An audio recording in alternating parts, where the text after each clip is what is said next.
നമസ്കാരം, chess battles മലയാളത്തിലേക്ക് സ്വാഗതം. ഇന്നത്തെ വീഡിയോയിൽ ചെസ് ചരിത്രത്തിലെ തന്നെ ഏറ്റവും സ്ട്രോങ് പ്ലേയേഴ്സിൽ ഒരാളായ ഫ്രാങ്ക് മാർഷലും ഷോപ്പ് എന്ന ചെസ് പ്ലെയറും തമ്മിൽ നടന്ന വളരെ രസകരമായിട്ടുള്ളൊരു അറ്റാക്കിംഗ് ഗെയിമാണ് കാണിക്കാൻ പോകുന്നത്. ഇത് 1906 ഫ്രാങ്ക് മാർഷൽ ഒരേ സമയം 12 പേരോട് കളിച്ചതിൽ ഒരു ഗെയിമാണ്. ഗെയിമിലേക്ക് പോകുന്നതിന് മുമ്പായിട്ട് ഒരു ടൂർണമെന്റിന്റെ കാര്യം പറയാനുണ്ട്.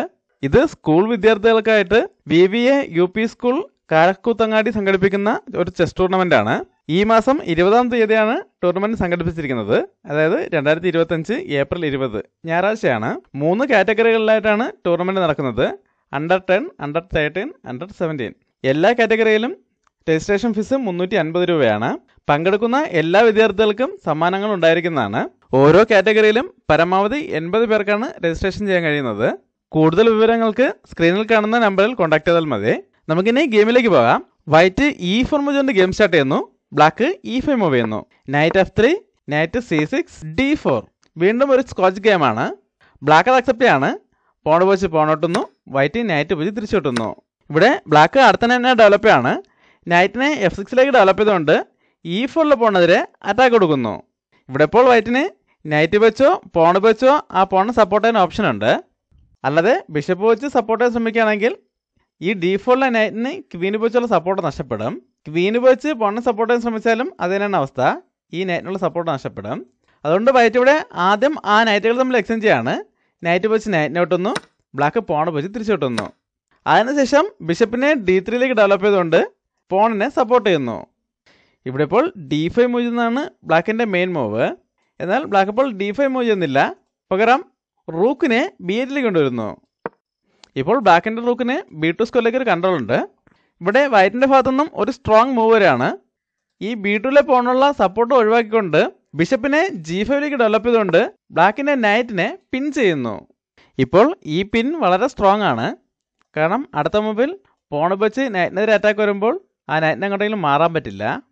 അതുകൊണ്ട് തന്നെ ഇപ്പോൾ ഈ ബിഷപ്പിനെ E7ലേക്ക് ഡെവലപ്പ് ചെയ്തുകൊണ്ട് എത്രയും വേഗം ഈ പിന്നിൽ നിന്ന് ഒഴിവാകാനോ അല്ലെങ്കിൽ H6 മൂവ് ചെയ്തുകൊണ്ട് ആ ബിഷപ്പിനെ അവിടെ നിന്നും എത്രയും വേഗം ഒഴിവാക്കിക്കാനാണ് മെയിൻ മൂവ്. എന്നാൽ മാർഷൽ ഇവിടെ ഇത് രണ്ടും ചെയ്യുന്നില്ല. അദ്ദേഹം മറ്റൊരു രീതിയിലാണ് ഈ പ്രശ്നം പരിഹരിക്കാൻ ശ്രമിക്കുന്നത്. അതിനായിട്ട് D5 മൂവ് ചെയ്യുന്നു. വൈറ്റ് ഈ പിൻ ഉപയോഗപ്പെടുത്താൻ തന്നെ ശ്രമിക്കുകയാണ്. E5 മൂവ് ചെയ്തുകൊണ്ട് നൈറ്റിനെതിരെ അറ്റാക്ക് കൊടുക്കുന്നു. ഇപ്പോൾ എന്തായാലും നൈറ്റ് പിന്നിങ്ങിലായത് കാരണം നൈറ്റിനെ കൊണ്ടെങ്കിലും മാറ്റാൻ പറ്റില്ല. മാർഷൽ ഈ പ്രശ്നം എങ്ങനെയാണ് സോൾവ് ചെയ്യുന്നത് നോക്കാം. മാർഷലിനെ സംബന്ധിച്ചിടത്തോളം അദ്ദേഹം അപ്രതീക്ഷിതമായിട്ടുള്ള മൂവുകൾ കൊണ്ട് എല്ലാവരും ഞെട്ടിക്കുന്ന ഒരു പ്ലെയറാണ്. ചരിത്രത്തിൽ തന്നെ ഏറ്റവും മികച്ച മൂവ് അല്ലെങ്കിൽ ഗോൾഡ് കോയിൻ ഗെയിം എന്നൊക്കെ അറിയപ്പെടുന്ന അദ്ദേഹത്തിൻ്റെ വളരെ ഫേമസ് ആയിട്ടുള്ള ഒരു ഗെയിം നമ്മൾ മുമ്പ് ചെയ്തിട്ടുണ്ട്. അത് കണ്ടില്ലാത്തവർ കാണാൻ ശ്രമിക്കുക. ഇവിടെ അദ്ദേഹം ക്വീനെ E7ലേക്ക് ഡെവലപ്പ് ചെയ്തുകൊണ്ട് വൈറ്റിൻ്റെ പോണിനെ പിൻ ചെയ്യുന്നു. വൈറ്റ് വേഗം ആ പിൻ ഒഴിവാക്കുകയാണ്. അതിനായിട്ട് കിങ്സിലേക്ക് കാസ്റ്റിംഗ് ചെയ്യുന്നു. ഇവിടെ ഇപ്പോൾ ബ്ലാക്കിൻ്റെ കിങ്ങും ക്വീനും ഒരേ ഫയലാണുള്ളത്. ആ ഫയലിലേക്ക് തന്നെ വരാൻ റെഡിയായി വൈറ്റിൻ്റെ റൂക്ക് നിൽക്കുകയാണ്. ഇവിടെ മാർഷൽ ആ പോണിനെ വെട്ടിയെടുക്കാൻ തന്നെ തീരുമാനിച്ചിരിക്കുകയാണ്. ക്വീൻ ഉപയോഗിച്ച് E5ലെ പോണിനെ വെട്ടിയെടുക്കുന്നു. ഈ ഒരു മൂവോടെ ഒരുപാട് കാര്യങ്ങൾ സംഭവിച്ചിട്ടുണ്ട്. ഒന്നാമത്തത് ബ്ലാക്കിൻ്റെ നൈറ്റിനെതിരെ ഉണ്ടായിരുന്ന പിന്നും അറ്റാക്കും ഒഴിവായിട്ടുണ്ട്. അതുപോലെ തന്നെ ബ്ലാക്കിനിപ്പോൾ ക്വീൻ ഉപയോഗിച്ച് വൈറ്റിൻ്റെ ബിഷപ്പിനെതിരെ അറ്റാക്കും വന്നിട്ടുണ്ട്. എന്നാൽ ഇവിടെ പ്രധാനപ്പെട്ട മറ്റൊരു കാര്യം കൂടെയുണ്ട്. അതായത് ഇപ്പോഴും ബ്ലാക്കിൻ്റെ കിങ്ങും ക്വീനും ഒരേ ഫയലാണുള്ളത്. വൈറ്റ് ഈ അവസരം ഉപയോഗപ്പെടുത്തുകയാണ്. റൂക്കിനെ E1ലേക്ക് കൊണ്ടുവന്ന് ബ്ലാക്കിൻ്റെ ക്വീനിനെ പിൻ ചെയ്യുന്നു. ബ്ലാക്ക് ഈ പ്രശ്നവും വളരെ മികച്ച രീതിയിൽ തന്നെ പരിഹരിക്കുകയാണ്. നൈറ്റിനെ E4ലേക്ക് മൂവ് ചെയ്തുകൊണ്ട് ക്വീനിനെ പിന്നിങ്ങിൽ നിന്നും ഒഴിവാക്കുന്നു. ആ നൈറ്റിനിപ്പോൾ പോണിൻ്റെയും ക്വീൻ്റെയും സപ്പോർട്ടുണ്ട്. എന്നാൽ വൈറ്റിൻ്റെ ബിഷപ്പ് ഇപ്പോഴും അറ്റാക്കിലാണ്. എന്നാൽ വൈറ്റ് ഇവിടെ ആ ബിഷപ്പിനെ അറ്റാക്കിൽ നിന്നും എങ്ങോട്ടെങ്കിലും മാറ്റാനോ അല്ലെങ്കിൽ ഏതെങ്കിലും പീസ് വെച്ച് സപ്പോർട്ട് ചെയ്യാനോ ശ്രമിക്കുന്നില്ല. വീണ്ടും മികച്ചൊരു മൂവാണ് ചെയ്യുന്നത്. ബിഷപ്പ് വെച്ച് നൈറ്റിനെ എടുക്കുന്നു. ഇതാണ് ഗെയിമിലെ ഏറ്റവും പ്രധാനപ്പെട്ട ഭാഗം. ഇതുവരെ വൈറ്റിന് ഗെയിമിൽ ചെറിയൊരു അഡ്വാൻറ്റേജ് ഉണ്ടെങ്കിലും ബ്ലാക്കിൻ്റെ പൊസിഷൻ അത്ര മോശമൊന്നുമല്ല. ഇപ്പോഴും രണ്ടുപേർക്കും ഏകദേശം തുല്യ സാധ്യതകൾ തന്നെയാണ് ഉള്ളത്. ഇപ്പോൾ ഒരു നൈറ്റ് നഷ്ടപ്പെട്ടതിനെതിരെ ബ്ലാക്ക് എങ്ങനെ പ്രതികരിക്കുന്നു എന്നനുസരിച്ചാണ് ഈ ഗെയിമിൻ്റെ റിസൾട്ട് ഇരിക്കുന്നത്. ഈ വീഡിയോ പോസ്റ്റ് ചെയ്ത ശേഷം ഇവിടെ ബ്ലാക്കിൻ്റെ ഏറ്റവും മികച്ച മൂവ് എന്താണെന്ന് കണ്ടുപിടിക്കാൻ ശ്രമിക്കുക. ഇവിടെ ഇപ്പോൾ നഷ്ടപ്പെട്ട നൈറ്റിന് പകരമായിട്ട് E4ലെ ബിഷപ്പിനെ വെട്ടിയെടുക്കാൻ പറ്റില്ല. ഇപ്പോൾ ക്വീൻ ഉപയോഗിച്ച് ബിഷപ്പിനെ വെട്ടുകയാണെങ്കിൽ ക്വീൻ നഷ്ടപ്പെടും. അല്ലാതെ ഈ പോൺ ഉപയോഗിച്ചും വെട്ടാൻ പറ്റില്ല. അങ്ങനെ വെട്ടിയെടുക്കുകയാണെങ്കിൽ ഈ ക്വീനിൻ്റെ ഫയൽ ഓപ്പൺ ആകുകയും അടുത്ത മൂവിൽ തന്നെ ചെക്ക്മേറ്റ് ആകുകയും ചെയ്യും. അങ്ങനൊരു പ്രശ്നമുള്ളതുകൊണ്ട് ബ്ലാക്ക് ഇപ്പോൾ ഈ രണ്ട് രീതിയിലും ആ ബിഷപ്പിനെ വെട്ടിയെടുക്കുന്നില്ല. പകരം സപ്പോർട്ടില്ലാത്ത G5 ബിഷപ്പിനെ വെട്ടിയെടുക്കുന്നു. ഇത് ബ്ലാക്കിൻ്റെ ഭാഗത്തുനിന്ന് സംഭവിച്ച വലിയൊരു മിസ്റ്റേക്കാണ്. ഇവിടെ ഇപ്പോൾ ഈ ബിഷപ്പിനെ വെട്ടിയെടുക്കുന്നതിന് മുമ്പായിട്ട് ബിഷപ്പിനെ E6 ഡെവലപ്പ് ചെയ്തുകൊണ്ട് ഈ റൂക്കിൻ്റെ ഫയൽ ക്ലോസ് ചെയ്യായിരുന്നു ബ്ലാക്കിൻ്റെ ഏറ്റവും നല്ല മൂവ്. ഇവിടെ എന്തായാലും ഈ ബിഷപ്പിനെ മാറ്റിക്കൊണ്ട് ഡിസ്കവേർഡ് ചെയ്യാനുള്ള സാധ്യതയില്ല. അതുപോലെ തന്നെ വൈറ്റിൻ്റെ ഈ രണ്ട് ബിഷപ്പും ഇപ്പോഴും അറ്റാക്കിലാണ്. ഇനി ഈ പോൺ വെച്ച് ബിഷപ്പിന് വെട്ടിയാലും ബ്ലാക്കിൻ്റെ റൂക്കിനെ D8 കണ്ടുള്ളതുകൊണ്ട് ഇവിടെ ഒരു ചെക്ക്മേറ്റിനുള്ള സാധ്യതയില്ല. ഇപ്പോൾ വൈറ്റ് ബിഷപ്പ് വെച്ച് പോണിൻ്റെ എടുത്തുകൊണ്ട് ഡിസ്കവർ അറ്റാക്ക് കൊടുത്താൽ പോലും ക്വീൻ വെച്ച് തന്നെ തിരിച്ചു വെട്ടാം. ആ ക്വീൻ ഇപ്പോൾ പോണിൻ്റെ കൂടെ സപ്പോർട്ടുണ്ട്.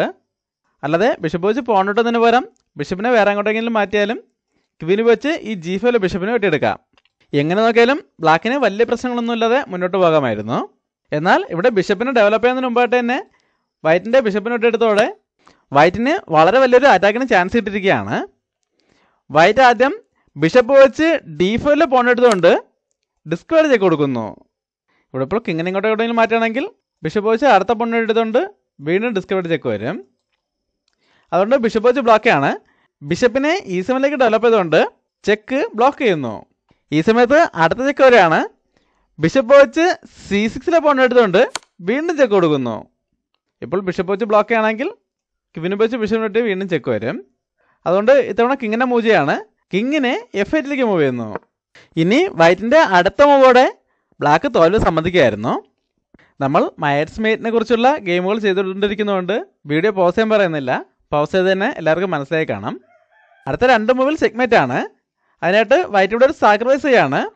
ക്വീനെ D8 കൊണ്ടുവന്ന് ചെക്ക് കൊടുത്തുകൊണ്ട് ക്വീനെ സാക്രിഫൈസ് ചെയ്യുന്നു. ഇവിടെ എപ്പോഴും വേറെ ഓപ്ഷനൊന്നുമില്ല. ആ സാക്രിഫൈസ് അക്സെപ്റ്റ് ചെയ്യേണ്ടി വരും. ആ സമയത്ത് റൂക്ക് E8 ഒന്ന് ചെക്ക് വരുമ്പോൾ ചെക്ക്മേറ്റ് ആവും. അങ്ങനെ വീണ്ടും ഒരു മയറ്റ്സ് മേറ്റ് സംഭവിച്ചിരിക്കുകയാണ്. ഈ മയറ്റ്സ് മേറ്റും ഒപ്പാര മേറ്റും തമ്മിലുള്ള വ്യത്യാസം എന്താണെന്ന് നമ്മുടെ കഴിഞ്ഞ വീഡിയോയിൽ പറഞ്ഞിരുന്നു. ഇത് തമ്മിലുള്ള വ്യത്യാസം മനസ്സിലാകാത്തവരുണ്ടെങ്കിൽ ആ വീഡിയോ ഒന്ന് കണ്ടു നോക്കുക. അടുത്തൊരു വീഡിയോ വീണ്ടും കാണാം. നന്ദി, നമസ്കാരം.